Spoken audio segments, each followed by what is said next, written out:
आपका अपने इस राहुल ज्ञान सरोवर में हार्दिक स्वागत है। आज देखिए, आज हमारा ये 5वां पार्ट है। टॉप 1000 क्वेश्चन का जो सीरीज़ हम लोग चला रहे थे, उसका हमारा आज ये 5वां पार्ट है।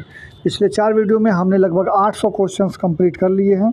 तो आप देख सकते हैं 800 प्लस एमसीक्यू हमने जो है पिछले 4 वीडियो में कंप्लीट कर चुके हैं, जिसका चैनल पर आपको प्लेलिस्ट भी बना हुआ है और आप उसके चैनल पर जाकर के प्रत्येक वीडियो को देख भी सकते हो। उसके पहले मैंने क्लास 7th का एनसीईआरटी आपके लिए पूरी तरह से कंप्लीट करके एमसीक्यू के रूप में डिटेल एनालिसिस के साथ आप वहाँ कंप्लीट करके कराया है, तो आप उसको भी जाकर के देख लीजिएगा। तो फिलहाल हम अनअकैडमी पर भी क्लासेस ले रहे हैं आपके। तो आज हमारी 23 तारीख को कल 23 दिसंबर को जो है आपका एक क्लास होने वाला है, जो कि क्रिसमस स्पेशल होने वाला है टॉप 100 क्वेश्चंस के। तो आप उसको ज़रूर जुड़िएगा और उसमें मैं आपको 100 क्वेश्चंस कराने वाला हूँ, जो कि आपके लगभग हर एग्ज़ाम में आने वाला और विथ हेलो फ्रेंड्स, आपका जो है अनअकैडमी पर भी हम क्लास ले रहे हैं। तो आप अनअकैडमी पर जरूर शाम को 5 बजे जुड़ करके अपने साथ वीडियो ना देखना ना भूलें। तो आप लोग शाम को 5 बजे अनअकैडमी पर जुड़ करके हमसे वीडियो यहाँ पर देखना ना भूलें। यहाँ पर हमारे जो टॉप 100 क्वेश्चंस डेली चलते हैं, ये टॉप 100 क्वेश्चंस ऐसे क्वेश्चंस हैं फ्रेंड्स, जो कि आपके एग्जाम्स में आ गए हैं। पता नहीं एक ही क्वेश्चन को 10-10 5-5 बार आपके हर एग्जाम में जो पूछे गए, उन्हीं सारे क्वेश्चन को मैं यहाँ पर करा रहा हूँ। तो आप लोग अनअकैडमी पर जुड़ करके अपने इस सेशन को देखना ना भूलें शाम को 5 बजे। तो शाम को 5 बजे जुड़ करके जरूर देखें, जिसका लिंक आपको डिस्क्रिप्शन में भी मिल जाएगा, कमेंट बॉक्स में मिल जाएगा। और आप चाहें तो आप अपने अनअकैडमी पर जाकर के राहुल गुप्ता सर्च करके हमारी यही वाली डीपी उस पर लगी हुई है, तो यही डीपी पे आप देख करके आप वहाँ पर जुड़ सकते हैं। तो चलिए हम वीडियो को आप शुरू करते हैं। डिटेल एनालिसिस, क्योंकि हर ऑप्शंस को मैं खोल के वहाँ पे रख देने वाला हूँ। तो जुड़ने का प्रोसेस मैं आपको बता देता हूँ। उम्मीद करता हूँ सर फ्रेंड्स कि आप जुड़ने का जो प्रोसेस है वो समझ गए होंगे। अब हम चलिए क्वेश्चन नंबर 1 शुरू करते हैं। रक्त दाब को मापने वाला जो आपका यंत्र होता है, उसको आप क्या कहते हैं? तो जो रक्त दाब मापते हैं उसको स्फिग्मोमैनोमीटर बोला जाता है, क्योंकि इसी के द्वारा आपका रक्तचाप मापा जाता है कि आपका जो रक्तचाप है वो कितना है। नॉर्मल रक्तचाप 80/120 माना जाता है। तो 80/120 को नॉर्मल रक्तचाप के अंदर काउंट किया जाता है, जो कि एचजी पारा पर मापा जाता है। मनुष्य में जो होता है एफ्लोटॉक्सिन खाद्य का विषाक्त द्वारा सामान्यतः कौन सा अंग प्रभावित होता है? तो यह जो है यकृत में जो है, यह जो है उससे इस खाद्य पदार्थ से जो है वो यकृत आपका प्रभावित होता है। अगला लिखा हुआ है पित्त रस जो है वो विषयक में निम्नलिखित में से कौन सा कथन सत्य है? तो मतलब पित्त रक्त के लिए पित्त रस जो आपका निकलता है, आपके यकृत से निकलता है। सबसे पहली बात, यकृत से आपका निकलता है पित्त रस, जिसको आप लीवर भी बोलते हैं। वहाँ से आपका स्रावित होता है पित्त रस। यह एक क्षारीय प्रकृति का होता है। कैसा होता है? क्षारीय होता है, जिसका पीएच मान 8 से भी ज़्यादा होता है। तो इसका क्षारीय होता है, पीएच मान 8 से ज़्यादा होता है।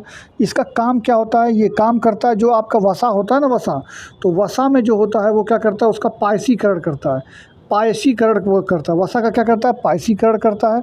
दूसरा और बता दें तो ये जो कहाँ पर स्टोर होता है? बनता तो लीवर में है, स्रावित यकृत में, माने बनता और स्रावित होता है यकृत से, बट इसका जो स्टोर करते हैं वो हम करते हैं पित्ताशय में। तो पित्ताशय में ये स्टोर होता है। तो ऑप्शन नंबर बी में अगर आप देखेंगे, इसमें उपस्थित लवण जो है वसा का पायसीकरण करते हैं। तो यही आपका राइट आंसर होगा, क्योंकि ये आपका सही होगा। अगला जो लिखा हुआ है कि विषाणु, यानी आप वायरस पढ़ते हैं, वायरस के बारे में कौन सा कथन सही है? तो वायरस जो होता है वो क्या होता है? सबसे पहले समझिएगा, वायरस न्यूक्लिक अम्ल का कैसेट्स होते हैं, ये गलत बात है। वायरस अपनी उपापचय को नियंत्रण करता है, तो नहीं। वायरस जो है एक इनएक्टिव फॉर्म में होता है। जब वह किसी मनुष्य या फिर किसी जीव जंतु के शरीर में प्रवेश करता है, उसके बाद वो एक्टिव फॉर्म में आता है। सभी विषाणु आरएनए और डीएनए दोनों होते हैं, तो ये गारंटी नहीं है कि सभी आरएनए या डीएनए दोनों हो। किसी में आरएनए होता है तो किसी में डीएनए होता है, तो किसी में दोनों भी होता है। तो ये ऑप्शन कोई ज़रूरी नहीं है। हाँ, विषाणु जो है एक बाध्यकारी परजीवी होता है। हाँ, ये परजीवी ही होता है, क्योंकि यह अपने खुले वातावरण में रह करके अपना भोजन स्वयं प्राप्त नहीं कर सकता, या खुले वातावरण में रह करके स्वयं का प्रजनन नहीं कर सकता। यह जो जब तक किसी न किसी जीव के अंदर जाएगा नहीं, परजीवी के रूप में कार्य नहीं करेगा, तब तक न यह भोजन कर सकता है, न यह जीवित रह सकता है, न यह प्रजनन कर सकता है। तो इसको कुछ न कुछ करने के लिए किसी न किसी जीव की आवश्यकता होती है, यानी यह परजीवी के रूप में बाध्यकारी होता है। तो ये आपका right answer option number D ही इसका दिया गया है। अगला क्वेश्चन फ्रेंड्स लिखा हुआ है कि लाल किट्टू रोग जो कि पादप में होता है, वो पपीते में एक बंची टॉप होता है, केले में लिटिल लीफ रोग होता है। ये मलेरिया फैलाने के अलावा कौन सा मादा एनोफिलीज मच्छर होती है? ये किस बीमारी के भी वाहक होता है? तो देखिए, जो हाथी पाँव, जो मलेरिया फाइलेरिया जिसको बोलते हैं, हाथी पाँव जो बीमारी होती है, जो कि फाइलेरिया होता है, ये भी मादा एनोफिलीज मच्छर के काटने से ही होता है। और फाइलेरिया जो होता है वो कवक के द्वारा होता है। तो कवक के द्वारा ये होता है, पहली बात फाइलेरिया।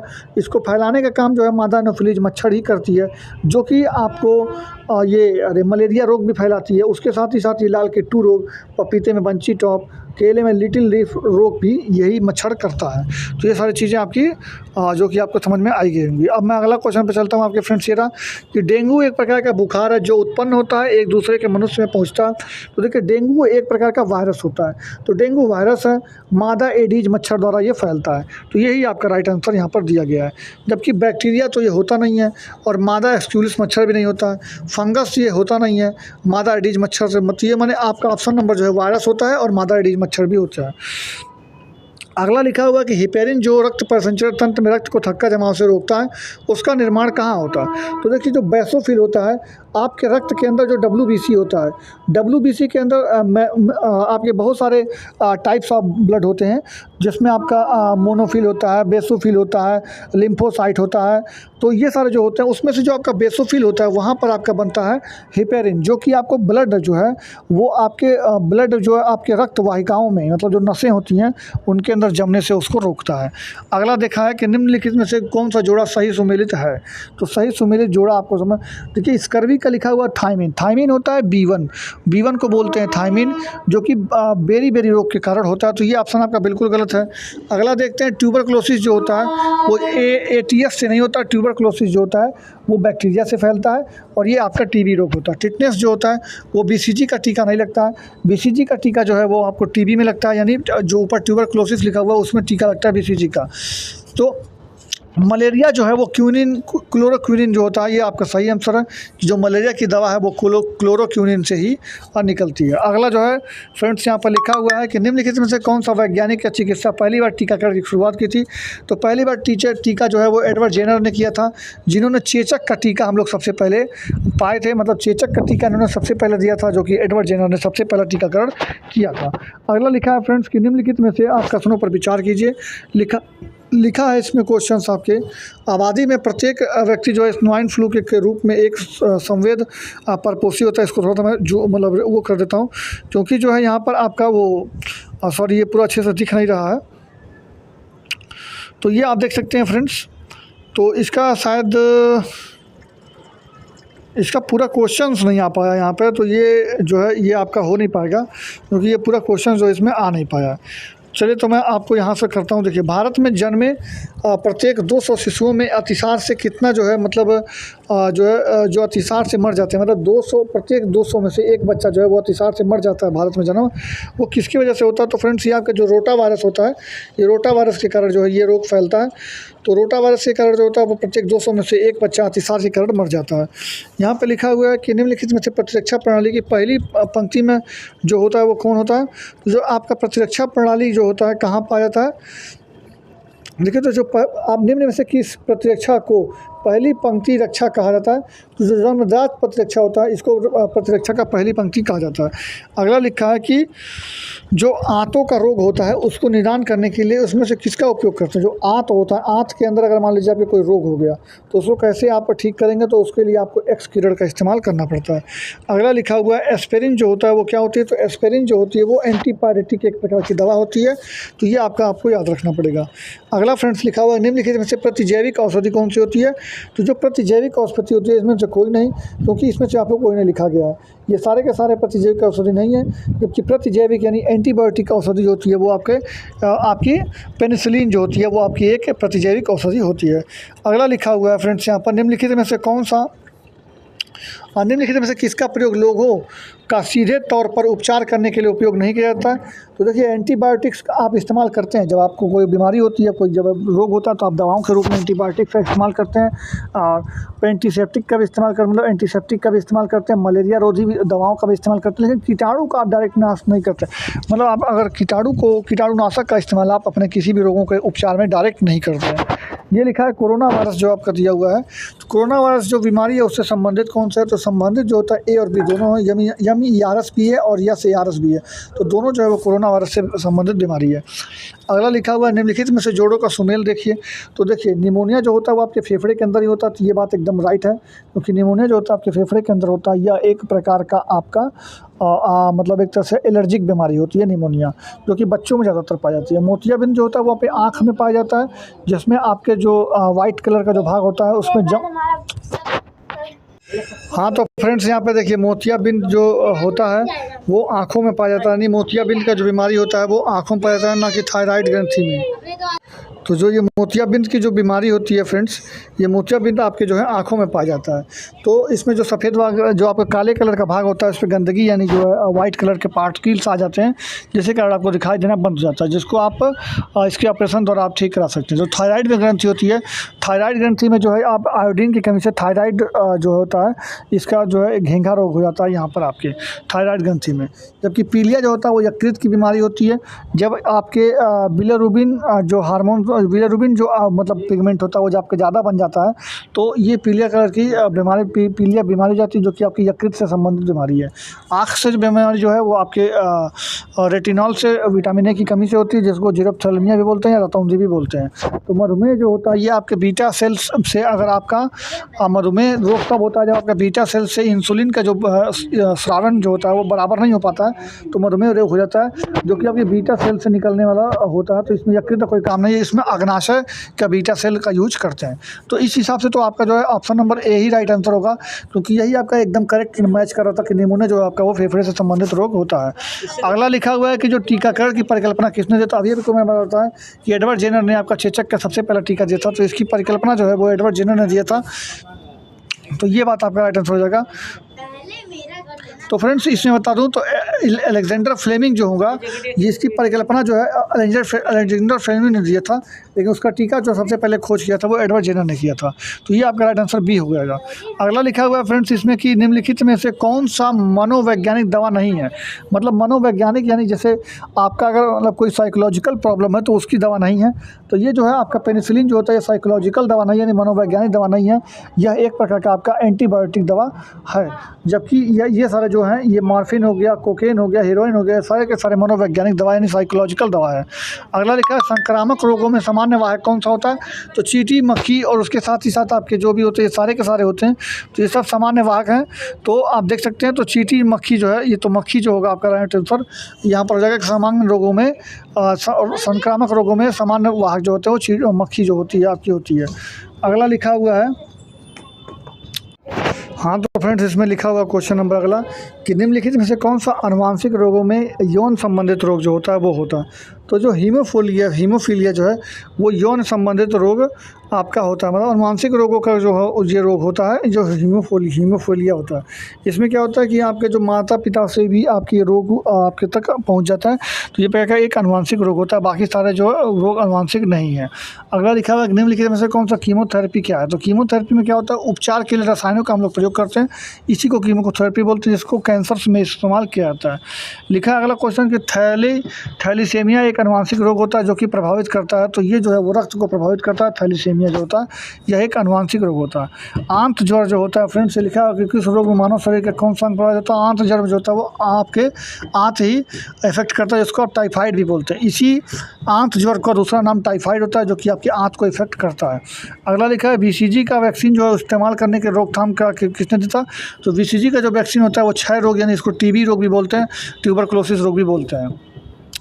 अगला फ्रेंड्स यहाँ पर देख सकते हैं कि हाइपरथायरिज्म के उपचार के लिए का उपयोग किया जाता है। तो ये आपका जो है ये किया जाता है फ्रेंड्स, इसके लिए आपको ये आयोडीन 131 जो होता है वो हाइपरथायरिज्म के लिए, थायराइडिज्म के लिए आपका इस्तेमाल किया जाता है।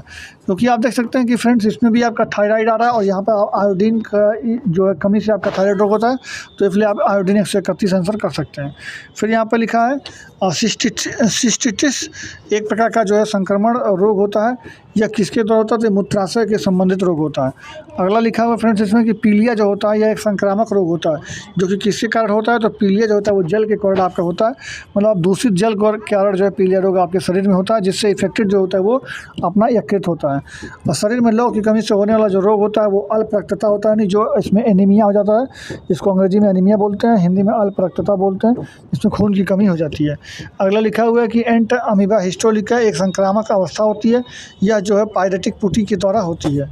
अगला जो लिखा हुआ फ्रेंड्स कि बीसीजी का टीका जो होता है किसके लिए, बीसीजी का टीका यक्ष्मा, जिसको आप टीबी भी बोल सकते हैं, या फिर आप इसको ट्यूबरकुलोसिस, टीबी, यक्ष्मा और आपको, तो ये सारे इसको नाम से जाना जाता है। अगला देख सकते हैं फ्रेंड्स अगला लिखा हुआ है कि जो एड्स किसके कारण होता है, तो एड्स जो है वो एड्स आप जानते होंगे कि एड्स जो है वायरस के कारण होता है, यानी विषाणु के कारण होता है। अल्जाइमर रोग जो होता है वो किसके कारण होता है, तो अल्जाइमर रोग से आपका मस्तिष्क जो होता है वो प्रभावित होता है। तो ये आपका राइट आंसर हो जाएगा। अगला क्वेश्चन लिखा है फ्रेंड्स कि मानव शरीर में कौन सा रोग वायु द्वारा फैल सकता है, तो वायु द्वारा जो है आपका एक्जिमा यानी टीबी जो होता है, ट्यूबरकुलोसिस जो होता है वो आपका फैलता है, जिसको आप जो है दमा रोग भी सॉरी एक्जिमा यानी जो आपको ट्यूबरकुलोसिस आप इसको आप बोलते हैं। तो ये चीज़ हो जा सकता है। अगला देखते हैं फ्रेंड्स यहाँ पर, यदि आँख का लेंस अपारदर्शी हो जाए तो मानव का आँख कैसा हो जाएगा, तो मानव का आँख उसी को मोतियाबिंद बोलते हैं, जो आपके जो आपका जो आगे का जो ब्लैक वाला पार्ट होता है उसमें वाइट पार्टिकल्स जम जाते हैं, जो कि आपका आँख में लाइट एक पार्ट से दो पार्ट दूसरे तरफ नहीं जा पाता है, तो उसी को मोतियाबिंद बोला जाता है। अगला लिखा हुआ फ्रेंड्स की सही युग्म जो है सुमेलित नहीं है, उसको चुनना है। तो विटामिन ए की कमी से यानी रेटिनॉल की कमी से जीरोथैलेमिया होता है, ये ऑप्शन आपका सही है। टोकोफेरॉल से बेरी नहीं होता है, ये आपका गलत हो जाएगा। टोकोफेरॉल जो होता है वो आपका बेरी जो होता है वो विटामिन B1 की कमी से होता है, जबकि साइनोकोबालामिन से आपका रक्त अल्पता होती है, जो कि एनीमिया रोग भी होती है। और आर्गो कैल्सीफेरॉल से जो है वो आपका रिकेट्स नाम के जिसको विटामिन D की कमी से बोला जाता है। तो ये आपका राइट आंसर होगा, यानी आपका राइट आंसर टोकोफेरॉल बेरी ये आपका गलत मिलान किया गया था, तो यही आपका सही हो जाएगा। बाकी आपके सारे ऑप्शन सही हैं। अगला जो लिखा हुआ है कि टाइफाइड और कॉलरा एक विशिष्ट प्रकार का उदाहरण है, तो ये किसका उदाहरण है, तो टाइफाइड और कॉलरा जो होता है वो जल जन्य रोग होता है, नहीं इसमें जो है जल के द्वारा ये रोग उत्पन्न होता है। फिर लिखा है प्रतिवर्ष 5 लाख भारतीय एक रोग से मरते हैं, मतलब हर साल 5 लाख भारतीय एक रोग से मरते हैं, उसका नाम क्या है, तो उसका नाम है क्षय रोग, जिसको टीबी बोलते हैं, ट्यूबरकुलोसिस बोलते हैं। अगला जो है फ्रेंड्स यहाँ पर लिखा है कि मलेरिया के संबंध में कौन सा कथन सत्य नहीं है, तो मलेरिया के संबंध में जो ये मच्छर द्वारा फैलाती है, दलदली क्षेत्रों में अधिकतर होता है, इसके इलाज के लिए क्लोरोक्विनिन का उपयोग करते हैं। तो ये सब तो ऑप्शन का सही है, लेकिन ए वाला जो है वो आपका गलत है कि यह जो है परजीवी कीट है जो कि पैदा द्वारा बीमारी फैलता है, ये एक बात आपका गलत है। अगला क्वेश्चन लिखा है कि मलेरिया कौन सा रोग मच्छर काटने से होता है, तो मलेरिया जो होता है वो पैरासाइट वाले मच्छर के काटने से होता है। अगला लिखा है कि पोलियो की आपकी जो बूंद किस उम्र तक दे सकते हैं, तो पोलियो की बूंद जो है वो आपको 1 उम्र तक दे सकते हैं, मतलब 1 साल की उम्र तक आप दे सकते हैं। जो वायरस होता है उसके द्वारा जो कौन सा रोग होता है, तो जो इसमें जो आप देख सकते हैं वायरस के द्वारा जो आपका रोग होता है वो आपका सामान्य खांस जुकाम जो होता है ये वायरस के द्वारा दिया गया रोग होता है। बाकी सारे जो दिए गए हैं वो आपके बैक्टीरिया के द्वारा होते हैं। जो गलसुआ रोग होता है वो आपका जो है ये गलसुआ जो रोग होता है, जिसको आप ये मम्स बोलते हैं, तो गलसुए को, तो इसको जो है इसका कारण वायरस होता है। अगला देख सकते हैं यहाँ पे कि निम्नलिखित में से कौन सा रोग विषाणु द्वारा नहीं फैलता है, तो विषाणु द्वारा जो है वो आपका डिप्थीरिया नहीं फैलता है, क्योंकि यह आपके बैक्टीरिया जनक रोग है, जबकि एड्स, खसरा और इन्फ्लुएंजा ये सब वायरस द्वारा जनित रोग हैं। हेपेटाइटिस जो रोग है वो वायरस द्वारा होता है, इसका उद्भव काल जो होता है वो 30 से 180 दिन होता है, मतलब 30 दिन से 180 दिन के बीच में इसका उद्भव काल होता है, जो कि हेपेटाइटिस वायरस का होता है। एंटमीबा हिस्टोलिका जो एक संक्रामक अवस्था होती है वो परिपक्व पुटी होती है, ये जो है आपका राइट आंसर हो जाएगा। अगला लिखा है हृदय रोगियों को अधिक मात्रा में नहीं लेना चाहिए, तो हृदय के जो रोगी होते हैं उनको अधिक मात्रा में वसा का सेवन नहीं करना चाहिए, यानी तेल वाला भोजन नहीं खाना चाहिए। अगला जो लिखा है एंटीबायोटिक दवा जो होती है उसका उदाहरण कौन सा है, तो एंटीबायोटिक दवा जो होती है वो आपका पेनिसिलिन होता है, जिसकी खोज अलेक्जेंडर फ्लेमिंग ने किया था। अगला लिखा है फ्रेंड्स की चिकित्सा स्थितियों में निदान करने के लिए MRI जो होता है वो तकनीक का हम लोग प्रयोग करते हैं। MRI में हमारा क्या होता है, तो MRI में हमारा चुंबकीय क्षेत्र का इस्तेमाल MRI में हमारा एक्सरे किरणों का इस्तेमाल किया जाता है। लेकिन फ्रेंड्स इसमें ऑप्शन नंबर 1 गलत लिखा हुआ है। MRI में जो है हमारा चुंबकीय क्षेत्र ही इस्तेमाल किया जाता है, तो MRI के अंदर जो हम लोग चुंबकीय क्षेत्र का इस्तेमाल करते हैं उसके साथ ही साथ रेडियो तरंग का भी करते हैं, गामा तरंग का भी करते हैं, लेकिन एक्स किरणों का इस्तेमाल नहीं करते हैं। तो यहाँ पर ऑप्शन सही लिखा हुआ था कि किसका उपयोग नहीं करते हैं, तो नहीं जो है वो एक्स किरणों का ही नहीं करते हैं, क्योंकि एक्स किरणों का उपयोग आप लोग एक्सरे में भी करते हैं और उसके साथ साथ आप लोग CT स्कैन में भी करते हैं। तो CT स्कैन और एक्सरे में जो है वो एक्स किरणों का प्रयोग होता है, जबकि MRI में आपका चुंबकीय तरंग, रेडियो गामा और ये सारे तरंगों का प्रयोग किया जाता है। अगला लिखा है कि भारत में मुर्गी पालन का जो केंद्र है वो समानता पाए जाते हैं, तो वहाँ पर जो आपका रानीखेत रोग पाया जाता है मुर्गी पालन के केंद्रों पे। अगला लिखा है फ्रेंड्स कि EEG जो होते हैं वो किसका निगरानी करता है, तो जो EE होता है वो आपके मस्तिष्क का जो है निगरानी करता है, यानी EEG जो होता है वो मस्तिष्क होता है, जबकि ECG जो होता है वो आपका हृदय से संबंधित जांच के लिए किया जाता है। अगला लिखा है कि मनुष्य के खून के शुद्धिकरण की प्रक्रिया को क्या कहते हैं, तो डायलिसिस बोलते हैं, जो कि आपका बाहर भी होता है और आपका अंदर भी होता है। अंदर जो है वो आपका विकृत करता है, यानी किडनी आपकी डायलिसिस करती है, जबकि कृत्रिम रूप से हम अपवहन विधि द्वारा डायलिसिस आपके बाहर भी कर सकते हैं। अगला लिखा हुआ है फ्रेंड्स की सॉरी, मैं पहले देख लेता हूँ क्वेश्चन कंप्लीट है कि नहीं। तो फ्रेंड्स ये क्वेश्चन कंप्लीट नहीं है, तो इसको छोड़ देते हैं। अगला लिखा है फ्रेंड्स यहाँ पर ये आ गया क्वेश्चन नंबर 7 यहाँ से कि निम्नलिखित में से कौन किस प्रकार का लेजर प्रिंटर में प्रयोग होता है। तो जो अर्धचालक लेजर होता है यानी सेमी कंडक्टर लेजर जो होता है वो आपका लेजर प्रिंटर में प्रयोग किया जाता है। एक सामान्य शुष्क सेल में जो विद्युत अपघट्ट होता है वो कैसा होता है, तो वो अमोनियम क्लोराइड का डाला जाता है। सामान्य शुष्क सेल में आपका ये विद्युत अपघट्ट होता है।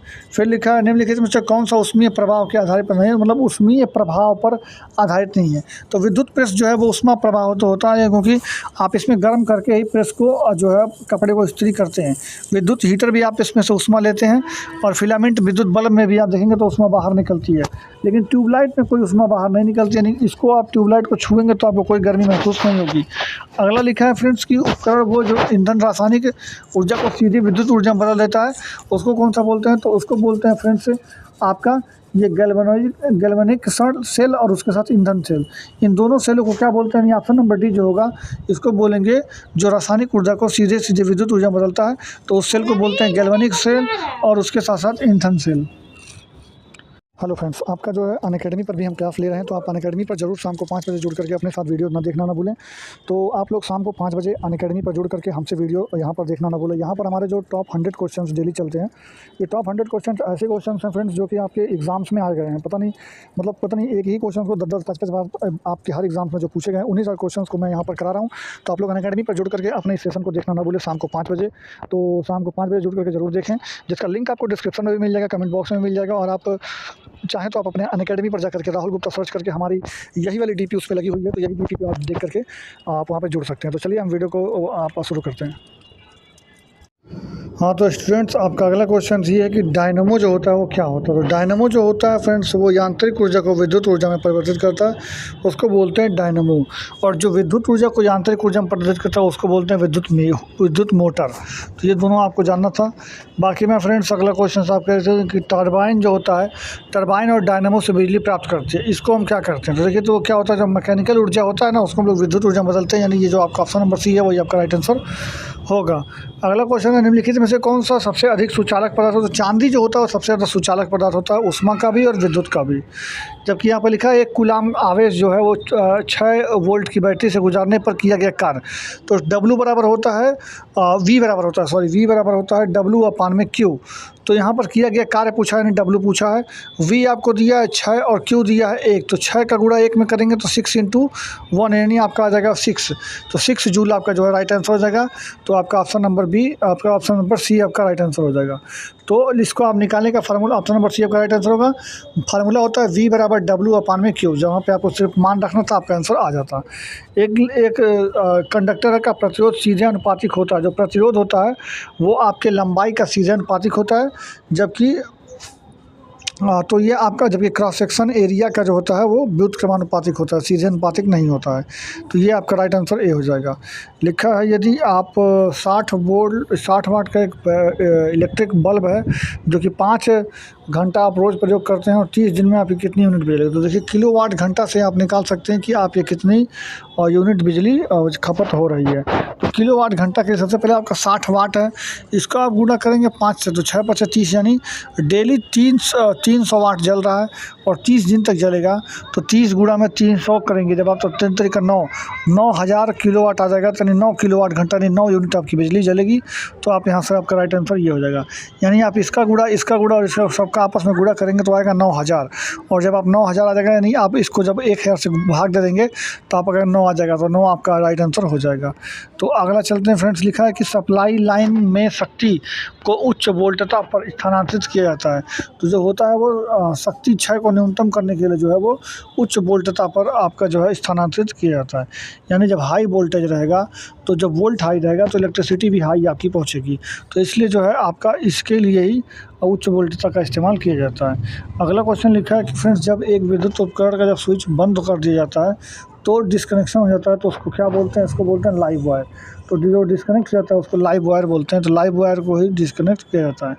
अगला क्वेश्चन लिखा है फ्रेंड्स कि निम्नलिखित में से जो दिए गए परिपथ में 2 एम्पियर की धारा बह रही है, प्रतिरोध का मान आपको ज्ञात करना था कि क्या प्रतिरोध होगा इसमें। तो यहाँ पर आप इसका न्यूमेरिकल वाले क्वेश्चंस पार्ट में कराने वाला हूँ जल्दी, तो आपका इसको मैं कवर कराऊंगा।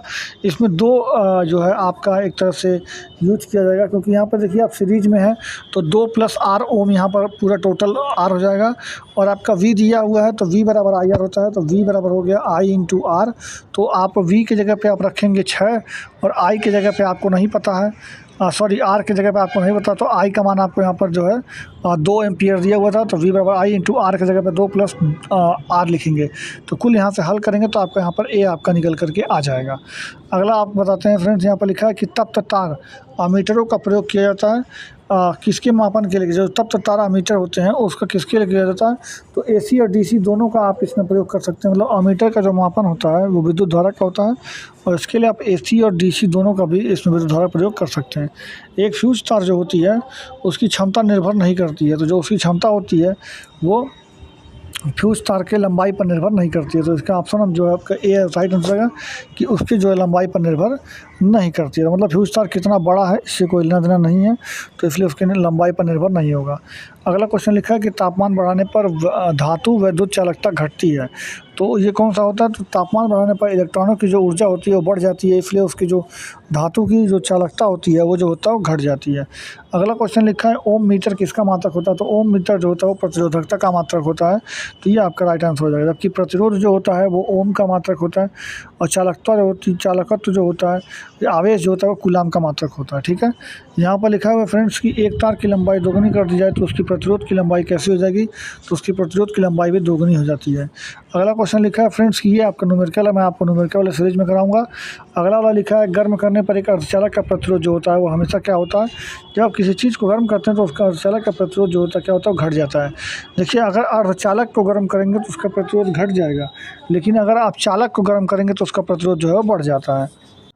तो फ्रेंड्स अगला हम आपको क्वेश्चन कराते हैं कि फैराडे स्थिरांक क्या होता है। तो फैराडे स्थिरांक जो होता है वो सार्वभौमिक स्थिरांक होता है, वो एक जगह पर मतलब हर जगह पर फिक्स होता है, उसका मान बदलता नहीं है।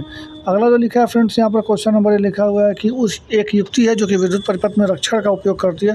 तो रक्षण के लिए हम लोग हमेशा फ्यूज का इस्तेमाल करते हैं, और ये जो है आपका MCB जो स्विच बॉक्स लगाते हैं वो भी रक्षण पद्धति होती है। तो लेकिन फ्यूज तार का हम लोग यहाँ पर ऑप्शन दिया है वो आपका राइट आंसर हो जाएगा। 100 वाट का 10 बल्ब हर दिन 1 घंटे, तो आप 100 वाट का बल्ब है हर दिन 1 ही घंटा जलाते हैं। तो आप यहाँ पर देख सकते हैं प्रतिदिन जलाने पर उसका तो मतलब आप हर दिन 1 घंटे जलाते हैं तो प्रतिदिन जलने वाली ऊर्जा की खपत कितनी होगी। तो 1 इकाई का होगा, क्योंकि 100 वाट का है, आप हर दिन 10 बल्ब जला रहे हैं, तो 10 बल्ब जला रहे हैं तो 100 × 10। उसके बाद आपका 1 से गुणा करेंगे क्योंकि 1 घंटा जलाते हैं, तो 100 × 10 हो जाएगा, तो नहीं आपका हो जाएगा 1000। और फिर जब आप इसको किलोवाट घंटा में बदलेंगे 1000 से भाग देंगे तो 1 आएगा आपका। तो 1 इकाई आपका राइट आंसर हो जाएगा कि 1 इकाई यानी 1 यूनिट रोज बिजली जलती है। अगला लिखा हुआ है डायोड एक ऐसी युक्ति है जो कि विद्युत धारा को बाध्य करती है। तो डायोड जो होती है वो केवल एक दिशा में प्रवाहित होने के लिए बाध्य करे। जैसे अगर आप डायोड यहाँ पर लगा देंगे तो धारा इधर से इधर तो जाएगी, लेकिन धारा वापस आ नहीं पाती है। तो एक दिशा में प्रवाहित करने के लिए धारा को बाध्य करने वाली युक्ति डायोड कहलाती है। अगला लिखा है कि भारत में विद्युत की आपूर्ति प्रणाली का प्राचार स्थित होती है। तो जो आवृत्ति जो होता है वो फिक्स होता है भारत में ही नहीं, कहीं भी आप जब आवृत्ति जो होता है वो विद्युत धारा की वो एकदम फिक्स होती है।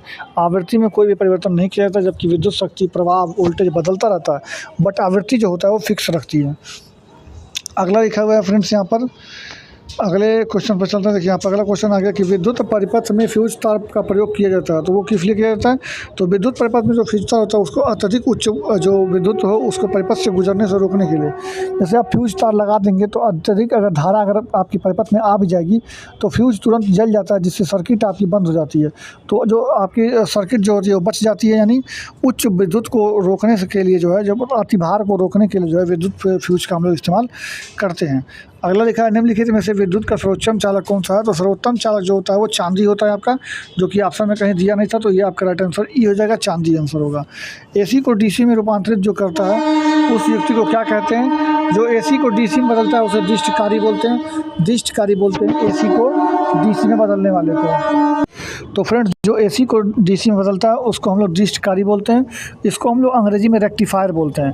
अंग्रेजी में रेक्टिफायर बोल सकते हैं, जबकि हिंदी में डिस्टकारी बोलते हैं। वहीं अगर डीसी को एसी में बदलता है तो उसको हम लोग इन्वर्टर बोलते हैं। तो आप इसको याद रखिएगा। अगला क्वेश्चन लिखा है कि विद्युत हीटर की कुंडली किस पदार्थ की बनी होती है, तो वो नाइक्रोम की बनी होती है। यह एक प्रकार का जो है आपका क्या होता है, मिश्र धातु होता है। अगला जो लिखा है उदासीन तार का रंग कैसा होता है, तो जो उदासीन तार होता है वो हमारा काला कलर का होता है, और जो फेज वाला तार होता है वो हमारे लाल कलर का होता है। अगला क्वेश्चन फ्रेंड्स ये रहा कि विद्युत मोटर जो होता है, तो विद्युत मोटर जो होता है वो आपको पता है कि मैंने अभी आपको ऊपर बताया कि विद्युत ऊर्जा को यांत्रिक ऊर्जा बदल देता है। ये काम विद्युत मोटर का होता है। अगला लिखा है कि आमतौर पर सुरक्षा में लगाने वाले जो फ्यूज तार होते हैं उसका उपयोग बनाने के लिए किस फ्यूज तार जो होता है वो टीन और शीशे की एक मिश्र धातु होती है, जिसको आप टीन और शीशे का मिश्र धातु होता है, जिसको आप क्या बोलते हैं, टांका टाइप का इसको धातु बोलते हैं। तो ये आप उसको याद रखिएगा। बाकी आप जान सकते हैं कि ये निम्नलिखित में से धातु रोशनी बल्बों के फिलामेंट जो होता है वो फिलामेंट टंगस्टन का बना जाता है, क्योंकि इसका 3200 डिग्री सेल्सियस तक इसका जो है गलनांक होता है। इसलिए टंगस्टन के हम लोग धातु का बल्ब का फिलामेंट बनाते हैं। फ्यूज तार जो होता है उसका क्या होता है, तो फ्यूज तार जो होता है उसका विद्युत के ऊष्मीय प्रभाव पर कार्य करता है, क्योंकि ऊष्मा पाते ही वो गल जाता है।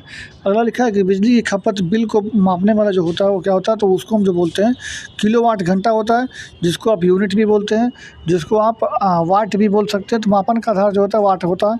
तो आप इसका राइट आंसर आप यहाँ पे याद रख सकते हैं फ्रेंड्स, कि जो मापन का आधार होता है वो हमारे वाट से ही निकालते हैं शक्ति का मापन। तो ये चीज़ हो जाएगा।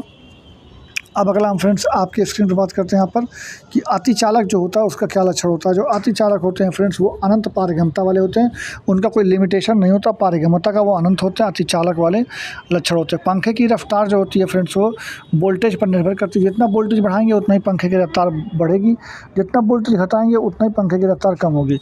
यानी वोल्टेज बढ़ाएंगे तो धारा बढ़ेगी, तो आपके पंखे की रफ्तार भी बढ़ेगी। वोल्टेज घटाएंगे तो धारा भी घटेगी और आपके पंखे की रफ्तार भी घट जाएगी। ये आपका राइट आंसर हो जाएगा। अगला क्वेश्चन लिखा है कि विद्युत संचरण के लिए उच्च वोल्ट ग्रेड वाले जो का उपयोग किया जाता है, ये कारण क्यों है, तो जो ऊष्मा की हानि होती है उसको कम करने के लिए हम लोग क्या करते हैं, उच्च वोल्ट ग्रेड का उपयोग करते हैं। अगला लिखा है कि 50 डिग्री सेल्सियस को फ़ारेनहाइट स्केल में बदल लेंगे, तो देखिए C/5 बराबर F-32 अपान में 9। यहाँ से अगर आप रख करके यहाँ पर C की जगह पर 50 रख दीजिएगा और यहाँ पर बस कैलकुलेट करेंगे तो F का मान आपको 122 डिग्री आपके राइट आंसर मिल जाएगा।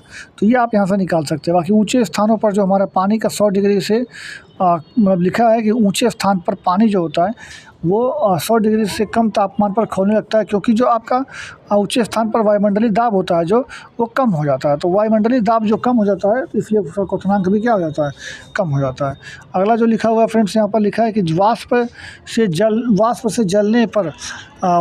जलने पर खौलते पानी में चलने की अपेक्षा अधिक तकलीफ होती है। मतलब अगर आप वाष्प से जल गए हैं और खौलते पानी से जल गए हैं तो दोनों की अपेक्षा में वाष्प से जलना आपको अधिक कष्टदायक देता है, क्योंकि वाष्प के अंदर क्या होता है, गुप्त ऊष्मा पाई जाती है। तो वाष्प के अंदर वाष्पन की गुप्त ऊष्मा पाई जाती है। ऐसे अगर आप भाप से अधिक जल जाते हैं, जबकि पानी से उतना नहीं जल पाते हैं। अगला क्वेश्चन लिखा है कि उष्मक की कुंडली जो बनी होती है वो होती है नाइक्रोम की तार से, यानी जो आप हीटर वगैरह इस्तेमाल करते हैं उसमें नाइक्रोम की तार इस्तेमाल की जाती है। मिट्टी के घड़े में जल का शीतलन बने रहना, ये आपका जो होता है ये वायु पर भी खेल है और इसका आर्द्रता से संबंधित है और तापमान से भी संबंधित है। तो जो मिट्टी का घड़ा जो हम लोग का शीतल जल बनाए रखता है उसके लिए सारे कारक जो है स्पष्ट रहते हैं, मतलब सारे कारक पर निर्भर करता है। ठंडे प्रदेशों में सर्दियों में सरोवर जम जाते हैं, जो तालाब होते हैं जम जाता है, लेकिन सतह के नीचे का पानी जो है वो नहीं जमता है, क्योंकि वो 4 डिग्री सेल्सियस तक बना रहता है, इसलिए उसका पानी जमता नहीं है। अगला लिखा है 100 डिग्री सेल्सियस किसके बराबर होगा, तो आप इसको कन्वर्ट करने के लिए C/5 बराबर F-32 अपान में 9, उसके साथ ही साथ K-273 अपान में 5, उसके साथ ही बराबर R/4। यहाँ से आप अगर चाहें तो किसी को भी कन्वर्ट कर सकते हैं। ये फार्मूला होता है, फार्मूला आप रट लीजिएगा। 100 डिग्री सेल्सियस जो है वो 212 डिग्री फ़ारेनहाइट के बराबर होता है, तो इसको आपको डायरेक्ट याद भी रखना चाहिए। तो 212 डिग्री फ़ारेनहाइट आपका राइट आंसर हो जाएगा। तो ये भी आप इसको डायरेक्ट याद रख सकते हैं, वरना आपका फार्मूला से आप कन्वर्ट भी कर सकते हैं। 40 डिग्री सेल्सियस और फ़ारेनहाइट का स्केल, वही फार्मूला से आप कन्वर्ट करेंगे तो 104 डिग्री सेल्सियस आपको मिल जाएगा। अगला जो लिखा हुआ फ्रेंड्स कि ठंडे के दिनों में लोहे के गुटके, लकड़ी के गुटके का धुआं प्रायः काल में छुएँ तो लोहा अधिक ठंडा लगता है, क्योंकि जो ठंडा होता है वो ऊष्मा का सुचालक होता है। जो मतलब जो चालक लोहा होता है, लोहा ऊष्मा का सुचालक होता है, जबकि लकड़ी जो होती है ऊष्मा की कुचालक होती है। तो यही आपका कारण होगा। तो ऑप्शन नंबर बी जो होगा वो लकड़ी की तुलना में लोहा ऊष्मा का एक अच्छा चालक होता है। यानी ऊष्मा का चालक जो लोहा होता है वो सुचालक होता है, जबकि लकड़ी जो होती है वो ऊष्मा की कुचालक होती है। तो ये आपका राइट आंसर हो जाएगा। सेल्सियस स्केल पर मानव शरीर का तापमान जो होता है वो 36.9 डिग्री होता है। यानी आप इसको 37 डिग्री तक आप समझ सकते हैं। तो 37 डिग्री सेल्सियस आपका राइट आंसर हो जाएगा। अगला लिखा है संघनन क्या होता है। तो संघनन जो होता है, जैसे आप वाष्प है, वाष्प का द्रव बनना संघनन कहलाता है। तो ये आपका राइट आंसर हो जाएगा। वाष्प का द्रव में परिवर्तित होना संघनन आपका कहलाता है। तो ये आपका राइट आंसर होगा। फिर लिखा है कि वह तापमान जिसमें फ़ारेनहाइट और सेल्सियस दोनों का तापमान समान होता है। तो आप C/5 बराबर आपका F-25 अपान में 9, यहाँ पर आप सी की जगह पे या एफ की जगह पे फिर सी रखेंगे, उसको कैलकुलेट करेंगे तो -40 डिग्री सेल्सियस आपको तापमान मिल जाएगा, जिसमें दोनों बराबर होते हैं। अगला क्वेश्चन लिखा है कि जिस पदार्थ को अन्य पदार्थ के नाम साथ गर्म करने पर अम्ल बनता है उसको क्या बोलते हैं। तो जो सोडियम क्लोराइड होता है उसको अगर हम किसी अन्य पदार्थ के साथ गर्म करते हैं तो वो हमेशा क्या करता है, अम्ल का निर्माण कर देता है। अगला जो फ्रेंड्स लिखा हुआ है यहाँ पर कि निम्नलिखित में से ये आपको मिलाना है, कौन सा क्या कहलाता है। तो ये मैं आपको बता देता हूँ। कूट आपको मिलाना है यहाँ पर। तो आप देख सकते हैं फ्रेंड्स कि चौथा नीला थोथा जो होता है उसको कॉपर सल्फेट का विलयन बोलते हैं। उसके साथ ही फ्रेंड्स एप्सम जो होता है, एप्सम को हम फ्रेंड्स बोलते हैं आपका एप्सम को हम बोलते हैं मैग्नीशियम सल्फेट। उसके साथ ही बेकिंग सोडा जो होता है वो सोडियम बाइकार्बोनेट को बोलते हैं, और कास्टिक सोडा सोडियम हाइड्रोक्साइड को बोलते हैं। तो A का 4, B का 3, C का 2, C का 1 और 4 का यानी D का 2 होगा। तो ये राइट आंसर आपको ऑप्शन नंबर डी में मिल रहा है। तो आपका राइट आंसर ये हो जाएगा। अगला क्वेश्चन होगा फ्रेंड्स यहाँ पे, सोडा पानी जो होता है वो प्रमुख गैस क्या होता है। सोडा पानी हमारा कार्बन डाइऑक्साइड को घोला जाता है। यानी कोई भी पानी के अंदर हम प्रेशर डाल करके अगर CO2 को घोल देंगे तो सोडा वाला पानी बन जाता है। अगला लिखा हुआ फ्रेंड्स कि निम्नलिखित में से मतलब रासायनिक रूप से सर्वाधिक सक्रिय कौन सा होता है। तो फ्लोरीन जो होता है वो सर्वाधिक सक्रिय होता है रासायनिक रूप में। अगला फ्रेंड्स मैं अगले क्वेश्चन पर चलता हूँ यहाँ पर।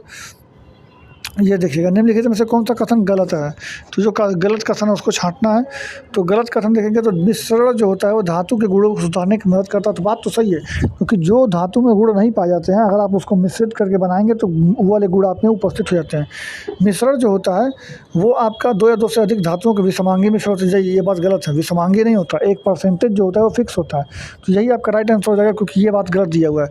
बाकी मिश्र धातु का गलनांक शुद्ध धातु से कम होता है, ये बात सही है। मिश्र धातु कुछ परिचित उदाहरण जैसे पीतल, कांस्ता और स्टील, ये सब मिश्र धातु होती है, ये भी आपका सही है। यानी आपका बी जो है वो गलत दिया है, क्योंकि मिश्र धातु जो होता है वो एक विषमांगी मिश्रण नहीं, जबकि वो समांगी मिश्रण होता है।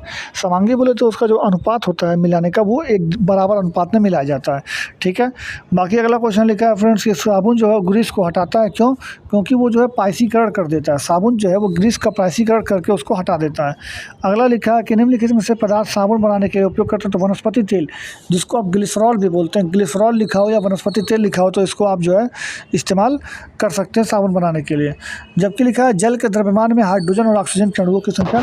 तो मैं आपको फ्रेंड्स बता दूं तो H2O अगर आप देखेंगे तो H2O में अगर आप देखेंगे 2 H होता है, तो 2 इसको ले सकते हैं, और O का जो भार होता है वो 16 होता है। जो इसको काटेंगे तो 1:8 आ जाएगा।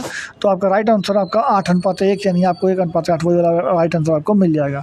अगला क्वेश्चन लिखा है कि दांतों को साफ करने के लिए एक पाउडर इस्तेमाल करते हैं, वो पाउडर कैसा होना चाहिए। तो देखिए फ्रेंड्स, वो पाउडर जो होता है वो क्षारीय होना चाहिए, क्योंकि हमारे अंदर जो दांतें होती हैं उसमें अम्लता पाई जाती है, और अम्लता को दूर करने के लिए क्षार का इस्तेमाल करते हैं। तो आपका राइट आंसर बी क्षारीय होना चाहिए। लिखा है श्वेत धातु किसे कहते हैं। तो जो श्वेत धातु होता है उसे हम कहते हैं प्लेटिनम को। जो प्लेटिनम होता है उसको हम सफ़ेद धातु भी कहते हैं। अगला लिखा है फ्लोरीन जो होता है वो परमाणु के कितने परमाणु से बना होता है। तो फ्लोरीन जो होता है वो आपके 60 कार्बन 60 यानी 60 परमाणुओं से मिलकर के बना होता है। फिर लिखा है उत्कृष्ट धातु जो होते हैं उन पर विचार करिए। उत्कृष्ट धातु में प्रकृति में शुद्ध रूप से प्राप्त की जाती हैं, और यूरेनियम और सीसा उत्कृष्ट धातु के उदाहरण है। तो ये दोनों ऑप्शन आपका राइट आंसर होगा, क्योंकि दोनों आपका सॉरी केवल आपका ए ऑप्शन होगा, क्योंकि उत्कृष्ट धातु प्रकृति में शुद्ध रूप से पाई जाती है। जैसे आपका AU हो गया, गोल्ड हो गया, जैसे आपकी PT हो गया, प्लेटिनम हो गया। तो जो सीसा जो होता है वो आपका उत्कृष्ट नहीं है, क्योंकि ये लेड जो है वो प्रकृति में शुद्ध रूप में नहीं पाया जाता है। इसको हमको अलग से निकाल करके उसको शोधन करना पड़ता है। अगला लिखा हुआ था फ्रेंड्स कि आलू के चिप्स में प्लास्टिक के बैग में जो एंटीऑक्सीडेंट भरा जाता है वो कौन सा होता है। तो नाइट्रोजन हम लोग भरते हैं, क्योंकि यह ऑक्सीजन इसके अंदर नहीं होता है, तो वो मतलब ख़राब नहीं होता है। नाइट्रोजन की उपस्थिति में कोई चीज़ ख़राब नहीं होती, क्योंकि वो उसको ऑक्सीकृत नहीं कर पाता है। तो ऑक्सीजन का नहीं, हम लोग नाइट्रोजन का इस्तेमाल करते हैं, क्योंकि इसकी उपस्थिति में जो है कोई भी क्रिया संपन्न नहीं हो पाती है।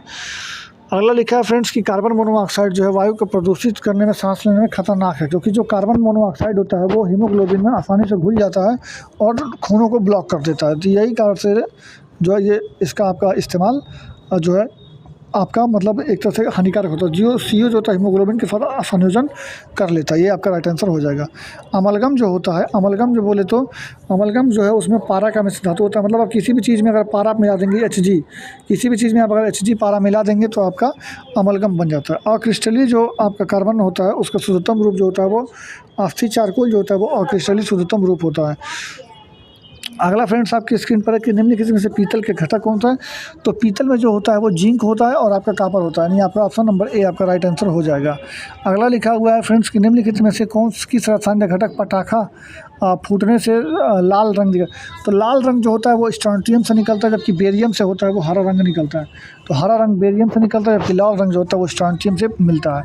अगला लिखा है कि ग्रेफाइट, अगला लिखा है फ्रेंड्स ग्रेफाइट और हीरे के बारे में क्या फर्क है। तो हीरा और ग्रेफाइट जो होता है वो एक दूसरे के अपरूप होते हैं।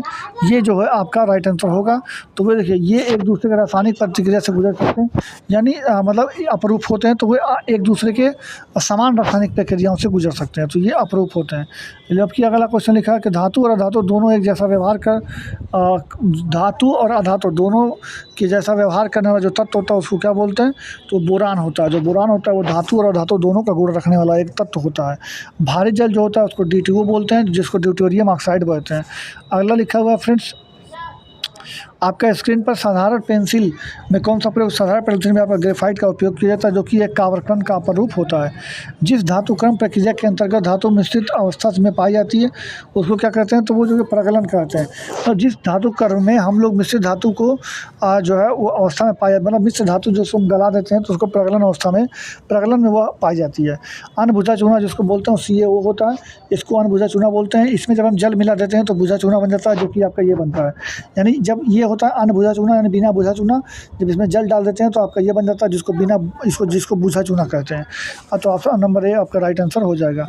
अगला क्वेश्चन लिखा है फ्रेंड्स यहाँ पर कि क्योंकि इसको व्यापक रूप से भविष्य का हम ईंधन मानते हैं, तो हाइड्रोजन को व्यापक रूप से हम जो है ईंधन के रूप में मान सकते हैं।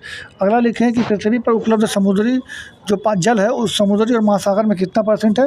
तो 97.4% तो समुद्री और महासागरों में जो जल है वो पृथ्वी पर पाए जाने वाले जल का हिस्सा होता है। अगला लिखा है कि जो गैस के गुब्बारा में हाइड्रोजन की जगह हीलियम भरते हैं, क्यों, क्योंकि जो हाइड्रोजन होता है वो बहुत ज़्यादा ज्वलनशील गैस होती है, तो इसलिए आपको ये ऑप्शन आपका सही है। ज्वलनशील नहीं होती है, मतलब ज्वलनशील आपकी हाइड्रोजन होती है, लेकिन हीलियम गैस ज्वलनशील नहीं होती है, इसलिए हम उसको भरते हैं। तो अगला जो लिखा हुआ है कि सोडा, बेकिंग सोडा जो होता है सोडियम बाइकार्बोनेट कहते हैं, ऑप्शन नंबर बी हो जाएगा। चूने का जो पानी होता है क्लोरीन से क्रिया करके क्या बनता है, तो उसको ब्लीचिंग पाउडर बनता है, जिसको आप CaOCl2 बोलते हैं। तो यही आपका बनता है। तो चूने के पानी पे क्लोरीन की क्रिया से आपका ब्लीचिंग पाउडर बनाया जाता है। भारत में सबसे ज़्यादा टाइटेनियम का युक्त खनिज कौन सा होता है। भारत में पाया जाने वाला जो टाइटेनियम युक्त खनिज होता है उसको हम लोग बोलते हैं आपका, ये आपका बोलते हैं इनमेलाइट। इनमेलाइट जो होता है, ये जो है इनमेनाइट जो होता है, ये आपका भारत में टाइटेनियम का जो है प्रयुक्त मात्रा में अयस्क पाया जाता है।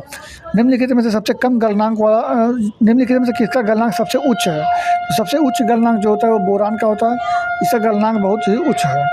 अगला जो लिखा है फ्रेंड्स कि निम्नलिखित में से पानी की टंकी में जब फंगी को नष्ट करने के लिए इस्तेमाल करते हैं कौन सा करते हैं। तो हम लोग पानी के टंकी के अंदर जो हम लोग फंगी का इस्तेमाल करते हैं उसको हम लोग कॉपर सल्फेट का इस्तेमाल करते हैं। यानी पानी की टंकी को जब हम लोग इसमें फंगस यानी जो कवक वगैरह जम जाते हैं, काई वगैरह जम जाती है, तो उसको हम लोग ख़त्म करने के लिए कॉपर सल्फेट का प्रयोग करते हैं। सफाई में प्रयोग होने वाले डिटर्जेंट को क्या कहते हैं, तो वो उसको बोलते हैं सल्फोनेट। यानी सफाई में जो प्रयोग करने वाले डिटर्जेंट होते हैं उनको हम लोग सल्फोनेट बोलते हैं। अगला क्वेश्चन लिखा है कि निम्नलिखित में से कौन सा सबसे भारी धातु है। तो ऑस्मियम जो होता है वो पृथ्वी पर पाए जाने वाले सबसे भारी धातु में से एक है। उष्मा शोषी जो होता है उसको क्या बोलते हैं, तो उष्मा शोषी में जो उष्मा अवशोषित की जाती है उसको उष्मा शोषी बोलते हैं, और जिसमें उष्मा बाहर निकाली जाती है उसको उष्मा क्षेपी बोलते हैं। ठीक है, तो फ्रेंड्स आपका ये ऑप्शन राइट आंसर हो जाएगा। स्टेनलेस स्टील जो होता है यह भी एक प्रकार का मिश्र धातु होता है, जिसमें लोहे के साथ जो होता है आपका कॉपर मिलाया जाता है, लोहे के साथ आपका क्रोमियम मिलाया जाता है। स्टेनलेस स्टील में आपका कार्बन के साथ साथ लोहे के यानी Fe के साथ साथ कार्बन, उसके साथ साथ आपका क्रोमियम यानी Cr भी आपको मिलाया जाता है। तो ये आपका राइट आंसर क्रोमियम हो जाएगा। पुलिस जो है नशे का गाड़ी चलाने के लिए उसके सांस की जांच करती है, तो उसमें होता है पोटेशियम डाइक्रोमेट सल्फ्यूरिक एसिड का इस्तेमाल करते हैं जांच करने के लिए। अगला क्वेश्चन लिखा है कि पेट्रोल और डीजल अधूरे जलने पर कौन सा गैस देते हैं? तो कार्बन मोनोऑक्साइड पेट्रोल और डीजल के अधूरे दहन से मिलता है। सोना साल जो होता है वो जमाव करने के लिए सबसे अच्छा पदार्थ कौन सा है? तो सोना साल के जमाव के लिए जो है वो सबसे अच्छा पदार्थ जो होता है MgCl2 होता है। तो MgCl2 यानी मैग्नीशियम क्लोराइड होता है।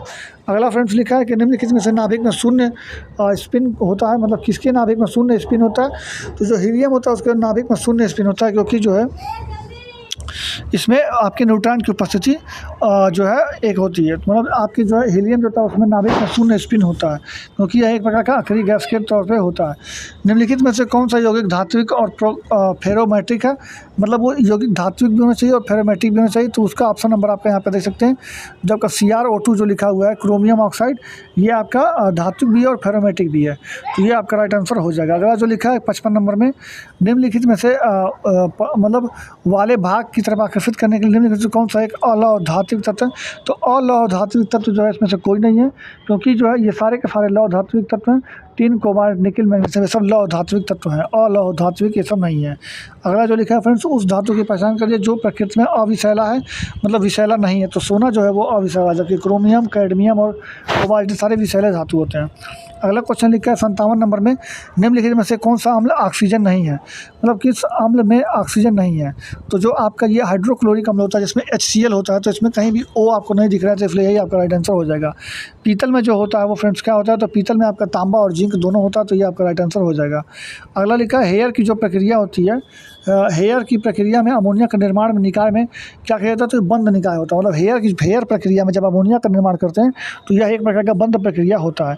इसी के आगे मैं अगला स्लाइड लाता हूँ आपके लिए। देखिए वाइन क्या है? तो जो वाइन होता है वो क्या होता है? ये NaCl का जो घोल होता है, जो मतलब नमक को अगर आप पानी में घोल दें गाढ़ा नमक लेकर के, तो उसको ब्राइन का घोल बोलते हैं। अगला जो फ्रेंड्स लिखा हुआ है कि जला हुआ जो मृत प्लास्टर होता है उसको क्या बोलते हैं? तो हाइड्रेटेड कैल्शियम सल्फेट होता है, उसको जला हुआ मृत प्लास्टर बोलते हैं। स्टेनलेस स्टील में मौजूद तत्व कौन सा होता है? तो स्टेनलेस स्टील में लोहा, क्रोमियम और निकिल तीनों होता है। अगला जो लिखा है फ्रेंड्स, निम्नलिखित में से धातु तरल अवस्था में पाई जाती है। जो तरल गैलियम जो होता है वो तरल अवस्था में पाई जाती है, बाकी सारे ठोस अवस्था में पाए जाते हैं। अगला जो लिखा है फ्रेंड्स, निम्नलिखित में से कौन सा अल्प क्रियाशील है? तो अल्प क्रियाशील है वो पोटेशियम है, बाकी ये सारे के सारे बहुत ही ज़्यादा क्रियाशील तत्व होते हैं। अगला फ्रेंड्स ये रहा आपके स्क्रीन पर कि दिया गया धातु का एक टुकड़ा स्टेनलेस स्टील है या नहीं, इसे आप शीघ्रता से और सुगमता से जांच करने का कौन सा तरीका होगा? तो स्टेनलेस स्टील को जांच करने का जो तरीका होता है फ्रेंड्स वो ये होता है कि अगर आप इसको गंधक के साथ क्रिया करते हैं तो अम्ल का प्रतिक्रिया देखना होता है। यानी अगर आप स्टेनलेस स्टील पर गंधक अम्ल का क्रिया करते हैं तो इसका प्रतिक्रिया देखने को मिलता है, तो इसलिए आप जान जाएंगे कि स्टेनलेस स्टील वो होगा। अगला जो लिखा है फ्रेंड्स कि सोने का आभूषण को साफ किया जाता है, तो एक्वा जो होता है इसकी मदद से सोने का आभूषण साफ करते हैं, जिसमें HCl और HNO3 का जो है घोल को मिलाया जाता है। 3 HCl लेते हैं और 1 HNO3 लेते हैं। इस प्रकार के अनुपात के घोल को एक्वा बोलते हैं, जिसकी मदद से हम सोने को साफ करते हैं।